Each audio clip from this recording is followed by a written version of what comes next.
지방 선교주일 이렇게 지키는데요. 우리 성도님들이 드린 귀한 정성, 그 헌금은 그 중에 일부를 지방의 어려운 교회, 또 미자립 교회, 또 어려운 환경 속에서도 복음을 전하기 위해서 애쓰는 교회를 위해서 보내지게 됩니다. 여러분들이 직접 가지는 못하더라도 여러분들의 마음과 기도를 보내면서 이 귀한 선교에 함께 참여하시는 겁니다. 교회는 참 어려운 것 같습니다. 오늘 아침에 제가 카톡을 하나 받았는데 미국에 있는 어떤 목사님이 오늘 처음 부임하는 설교를 시작한 날인데 예배 끝나고 나서 기획위원을 하면서 사임하겠습니다. 그렇게 그만뒀다는 거예요. 그 카톡이 올라오길래 참 교회가 어렵긴 어려운 거구나, 그런 얘기를 했습니다. 제가 옛날에 뉴욕에서 살 때 8주 만에 교회를 그만뒀다는 얘기는 어디서 듣긴 들었는데 오자마자 그날 그만두는 목사는 오늘 처음 얘기를 들었습니다. 이 교회라는 것이 참 쉽지 않은 것 같아요. 어떤 분이 전도를 열심히 해가지고 교회에 왔는데 그분을 이제 구역에다가 이렇게 가서 신앙생활 하라고 구역을 정해주고 첫 번째 구역 예배를 갔었습니다. 그런데 거기 계시는 인도자님이 얼마나 뜨겁고 열정적인지 그 열정에 놀래서 그 다음 주부터 교회를 안 왔다는 거예요. 여러분, 교회가 뜨거운 게 좋을까요? 편안한 게 좋을까요? 이게 참 어려운 일입니다.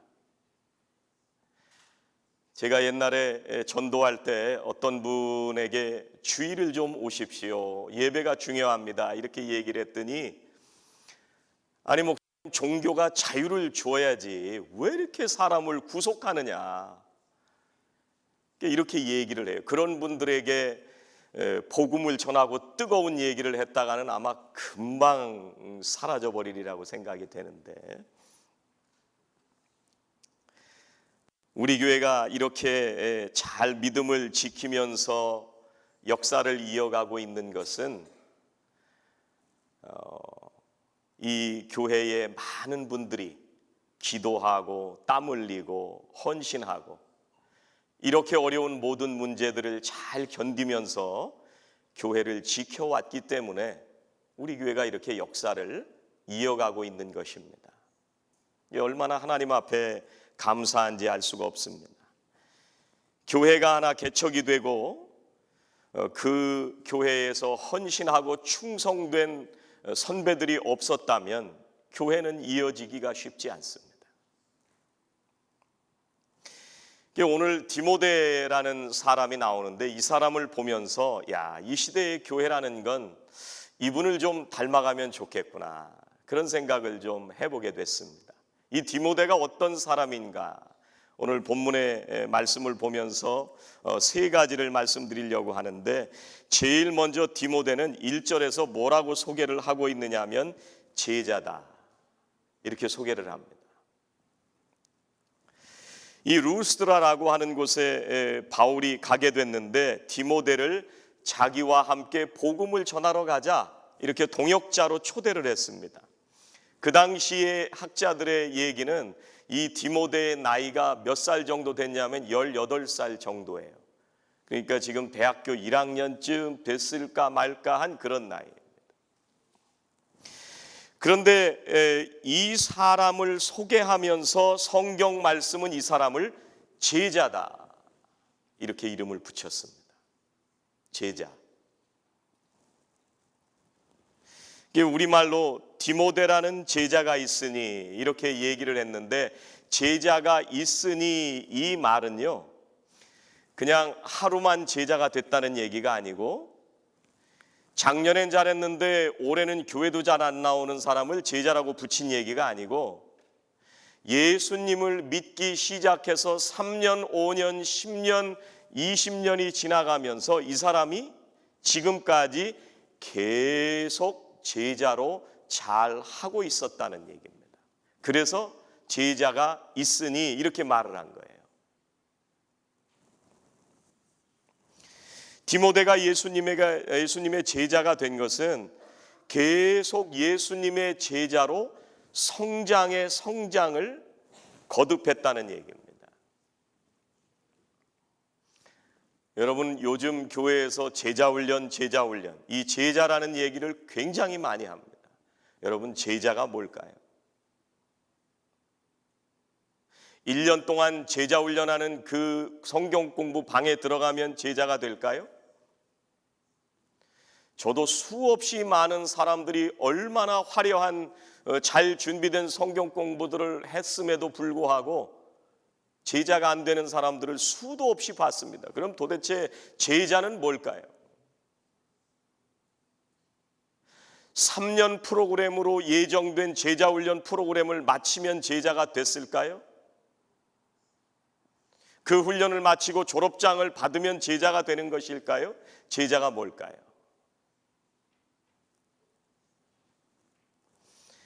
제자가 뭐냐고 얘기할 때 저는 늘 재생산하는 것이 제자다 이렇게 말씀을 드립니다. 재생산. 여러분, 우리가 필요한 것이 있어서 잠깐 배우러 가는 학원에 가서 그 선생님에게 배운다고 해서 그 사람의 제자다 이렇게 얘기는 안 합니다. 이 제자 이런 말이 붙을 정도면은요, 대학원이나 박사과정에 가서 그 선생님이 하는 얘기를 잘 듣고 그리고 나도 그걸 잘 배워서 다른 사람도 나 닮은 사람을 세울 때 그때 우리는 제자라고 얘기를 합니다.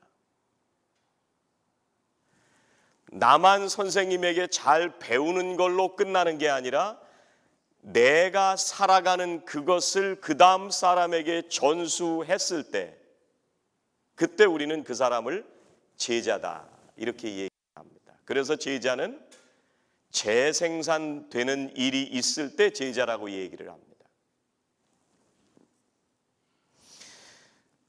여러분, 우리는 교회입니다. 사회단체와 같이 잘 모여서 먹고 즐겁게 지내서 제자가 될까요? 사회 계모임도 얼마나 즐겁게 모여서 잘 지내는지 모릅니다. 여러분, 어느 날 교회를 잘 오다가 시험이 들고 어려운 일을 겪으면 목사님 저 3개월만 좀 쉬겠습니다.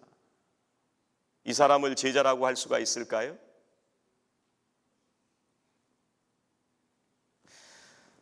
오래 봉사도 잘하고 헌신도 잘하고 교회 일을 열심히 하던 사람이 어느 날은 믿음을 다 잃어버리고 교회에 오지도 않는다면 이 사람을 제자라고 할 수가 있을까요? 제자가 뭘까요? 오늘 말씀 1절부터 성경은 디모데를 제자라고 소개하고 있습니다.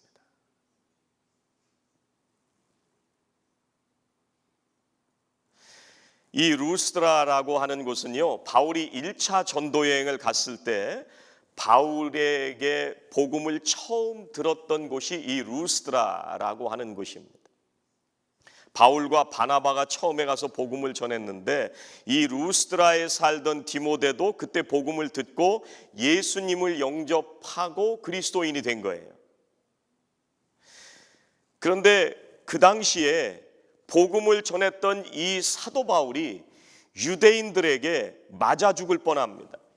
그래가지고 돌에 맞아 쓰러진 이 사도 바울을 사람들이 질질질 끌어다가 성 밖에 내던진 거예요. 이걸 디모데가 다 봤어요.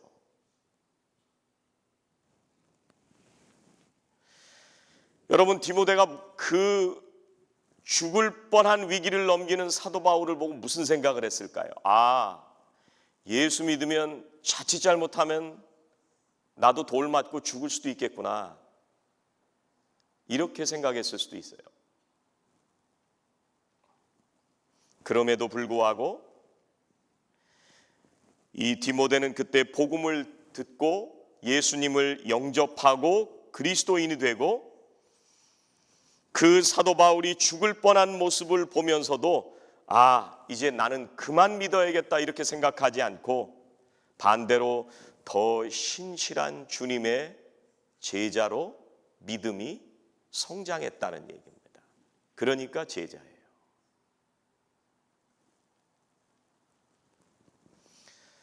저는 사랑하시는 성도님들의 신앙이 계속 성장하시기를 주의 이름으로 축원합니다.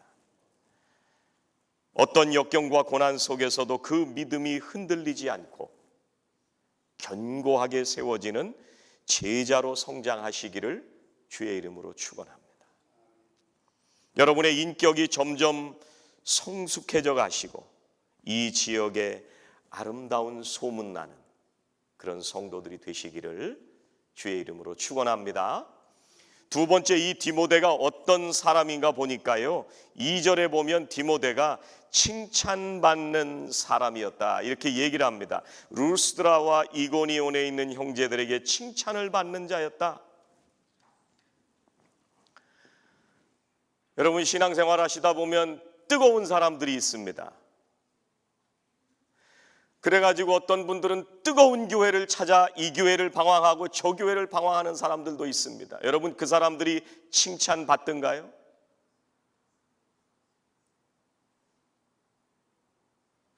뜨거운 걸 좋아서 찾아갔는데 제자는 되지 않고 칭찬도 못 받고, 이게 어떻게 된 일일까요? 뜨거운데. 그러면 교회는 뜨겁지 말아야 될까요? 교회는 뜨거워야 될까요?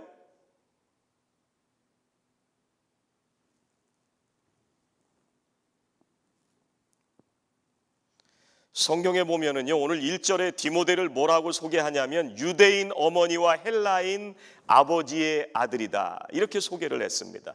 이 디모데를 설명하면서 아버지보다 먼저 어머니가 믿는 사람이었다 이렇게 얘기를 하고 있습니다. 그 당시에 대개 아버지의 이름을 먼저 써야 되는데 어머니를 먼저 내세웠다는 것은 물론 어머니가 믿음이 중요했다는 얘기도 되지만 아버지께서 안 계시다 그렇게 해석을 할 수도 있습니다. 이 디모데가 믿는 유대 여자의 아들이다 이렇게 얘기할 때 이 믿음이라고 하는 것은 유대교 신앙을 얘기하는 것이 아니라 주님을 믿는 기독교 신앙입니다.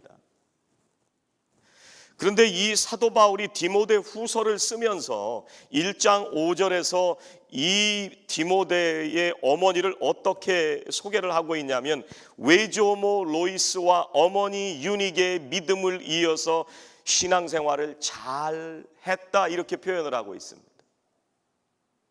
그러니까 디모데는 어머니와 외할머니의 믿음이 굉장히 좋으신 분들이었던 거예요.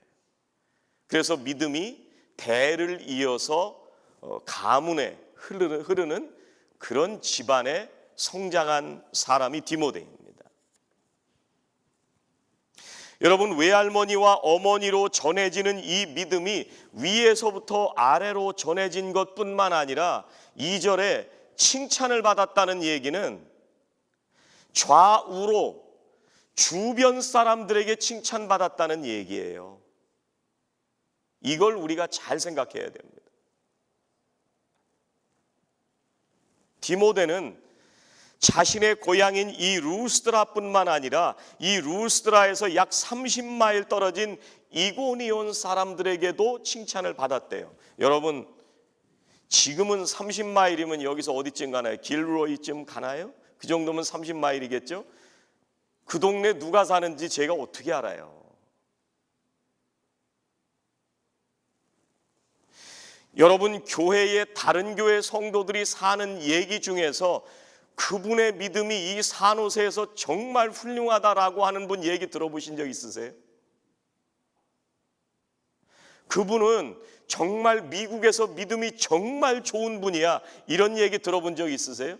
그런 얘기는 많이 들을 수가 없고요. 어떤 얘기를 듣냐면 어떤 교회 갔더니 그 사람이 누구랑 싸웠대. 그래가지고 그 사람 때문에 교회가 갈라졌대. 이 얘기는 일주일 만에 듣게 됩니다.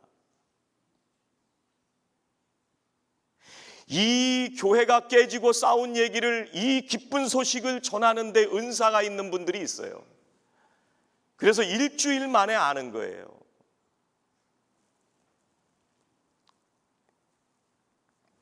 디모데가 오늘 말씀에 훌륭한 제자라고 칭찬을 받았다. 이 칭찬을 받았다는 얘기는요, 어제만 칭찬받았다는 얘기가 아니고 작년에만 칭찬받았다는 얘기가 아니라 예수 믿을 때부터 지금까지 꾸준히 칭찬을 받으면서 왔다는 얘기입니다.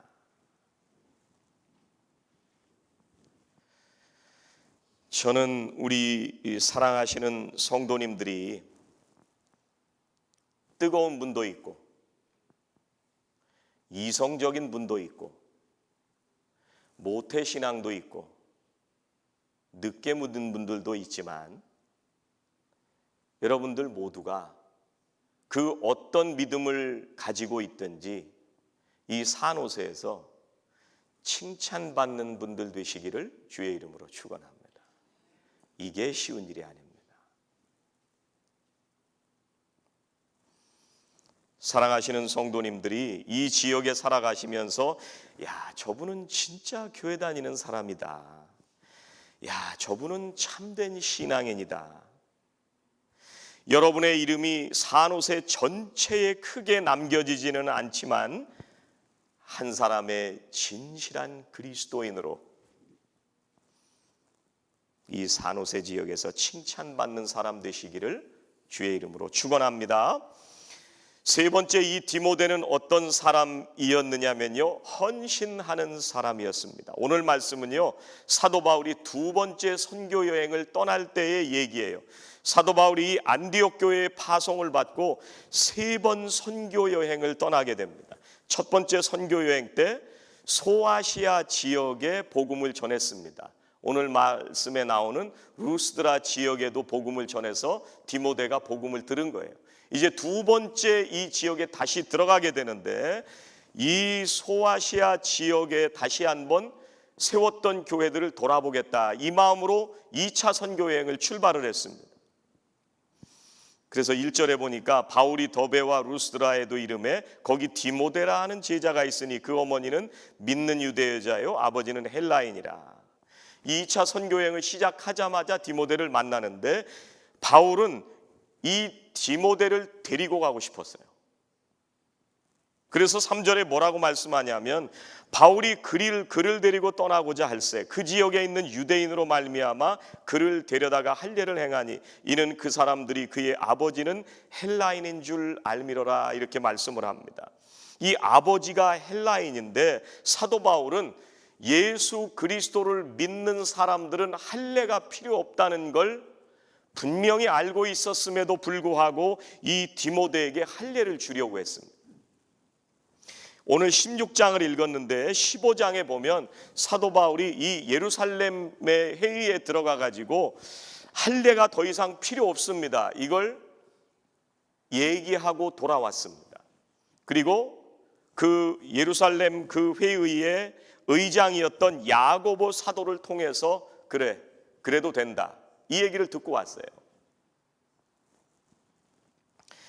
그런데 그 사람이, 사도 바울이 디모데에게 할례를 주었습니다. 왜냐하면 그 지방에 있는 유대인들과 아마 논쟁할 시간적인 여유가 없었으리라고도 생각이 되고 할례를 하는 것이 복음을 전하는 데 더 유리했다고도 생각했을 것 같습니다.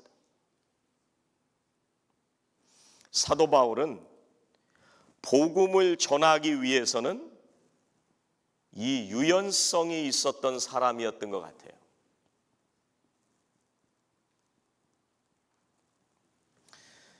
그런데 여러분, 이건 사도 바울 입장인데 디모데는 어땠을까? 디모데 입장에서 생각을 해보시면요, 디모데가 사도 바울의 수제자였습니다. 당연히 할례가 필요 없다. 왜냐하면 아버지는 헬라 사람이었기 때문에. 누구보다도 이걸 잘 알고 있었는데, 그런데 사도 바울이 할례를 하자 이렇게 디모데에게 얘기했을 때 할례의 고통을 받을 사람은 누구냐면 사도 바울이 아니라 디모데입니다. 그죠? 여러분, 요즘은요, 아기가 태어나자마자 이 할례를 합니다. 자세히 말씀드리기는 강대상에서 좀 불편하지만, 나이가 들어서 이 할례를 한다는 건요, 얼마나 고통스러운 일인지 몰라요. 일주일여 동안 정말 아파서 잠을 못 잡니다. 자세히 설명은 제가 못 드리겠습니다. 그런데 그 고통을 초등학교에도 아니고 나이가 18살 된 사람에게 할례를 하자, 이걸 누가 결단해야 되는 일이에요? 디모데가 결단해야 되는 일.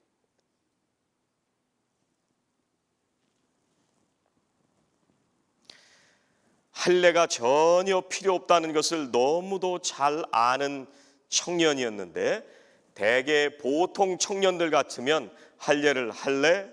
그러면 선생님 무슨 말씀하시는 겁니까? 그동안 저한테 귀가 따갑도록 할례가 필요 없다는 것을 분명히 얘기를 하셨는데, 예수님의 보혈로 인해서 더 이상 할례를 받을 필요가 없는데 왜 나보고 할례를 받으라고 하십니까?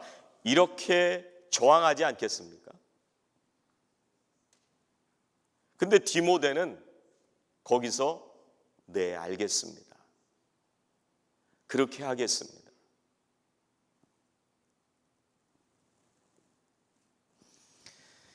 디모데가 이 할례를 받기로 헌신한 것은요, 두 가지 결단을 하는 거예요.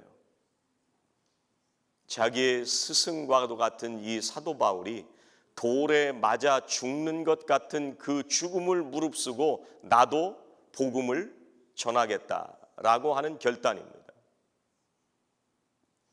세상의 그 어떤 고통과 어려운 환경 속에서도 복음만은 내가 전하겠다라는 그런 결단이에요.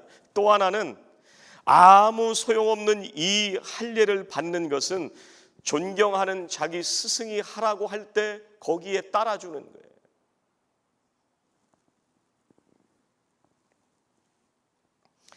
디모데가 이런 헌신을 한 후에 어떤 결과가 오냐면요, 오늘 5절에 이에 여러 교회가 믿음이 더 굳건해지고 수가 날마다 늘어가니라, 이렇게 말씀을 하십니다.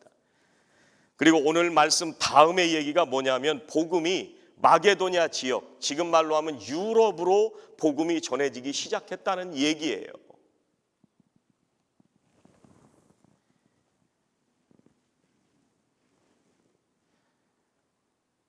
복음을 듣고 주님의 자녀가 된 이 디모데가 주님의 제자로 살아가고 주변의 사람들에게 칭찬받는 사람이 되고 목숨을 걸고 복음을 전하는 삶을 살겠다는 헌신을 드렸을 때, 그때 하나님의 소원이 이루어지는 역사가 세계를 향해서 펼쳐지기 시작했습니다. 사랑하는 성도 여러분, 이 시대에 우리가 신앙인으로 살고 교인으로 살아간다는 것은 참 어려운 일입니다. 그리고 우리가 함께 모여서 교회를 세워가고 제자를 세워간다고 하는 것도 역시 쉬운 일은 아닙니다. 이런 시대에 사랑하시는 성도님들이 주님의 제자로 끊임없이 성장해 가시고 주변의 사람들에게 여러분의 믿음이 칭찬받으시고 여러분의 아름다운 믿음의 헌신을 드림으로 말미암아 하나님의 그 거룩하신 소원을 이루어 가시는 저와 성도 여러분들이 다 되시기를 주의 이름으로 축원합니다. 기도하시겠습니다. 하나님 감사합니다. 들에게 예수 그리스도의 보혈의 은혜로 주님의 자녀 삼으시고 제자가 되게 하심을 감사드립니다. 주님, 이 마지막 때에 제자를 찾아보기 어려운 이 시대에 주님, 여기 앉아 계신 모든 성도님들이 먼저 주님의 제자가 되게 하여 주시옵소서. 또 주변의 사람들에게도 그 아름다운 믿음이 칭찬받는 하나님의 자녀들이 다 되게 하여 주시고 사랑하시는 성도님들이 믿음의 헌신을 드릴 때마다 그 헌신을 받아주셔서 온 세상에 복음이 전해지는 귀한 도구로 쓰임받도록 축복하여 주시옵소서. 예수님의 이름으로 기도하옵나이다. 아멘.